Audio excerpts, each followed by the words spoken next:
Goalpokhar 2 block সহ সমগ্র উত্তর দিনাজপুর জেলার অন্যতম গুরুত্বপূর্ণ সমস্যাগুলি হল বাল্যবিবাহ, শিক্ষায় সচেতনতার অভাব এবং কুসংস্কার ও অন্ধবিশ্বাস। স্বাধীনতা অর্জনের এত বছর অতিবাহিত হলেও আমরা এই সমস্যাগুলি থেকে মুক্তি লাভ করতে পারিনি। বিভিন্ন এলাকায় এগুলি বারংবার লক্ষ্য করা যায়। এই সমস্যাগুলি কাটিয়ে উঠতে এগিয়ে এসেছিলেন বিজ্ঞান মঞ্চের কর্মীরা। তারা প্রত্যন্ত গ্রাম অঞ্চলে গ্রামে গ্রামে পরিভ্রমণ করে সাধারণ নাগরিকদের কাছে নাটক, বক্তৃতা এবং অভিনব পদ্ধতির মাধ্যমে সচেতনতামূলক বার্তা প্রচার করেছেন।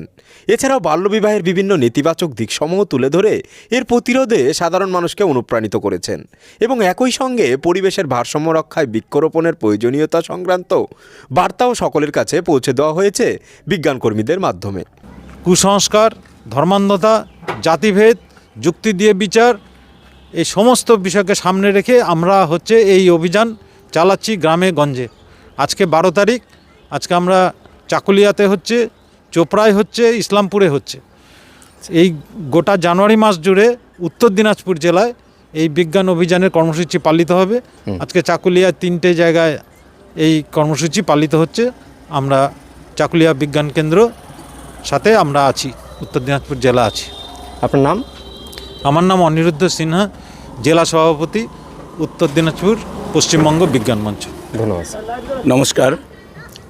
পশ্চিমবঙ্গ বিজ্ঞান মঞ্চ চাকুলিয়া বিজ্ঞান কেন্দ্রের পক্ষ থেকে আমরা গত পরশুদিন অর্থাৎ 10 তারিখে বিজ্ঞান অভিযান কর্মসূচি শুরু করি।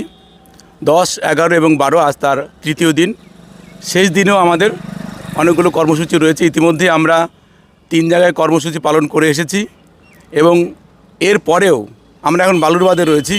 এরপরে কর্মসূচি রয়েছে আমাদের হাসান বাজারে।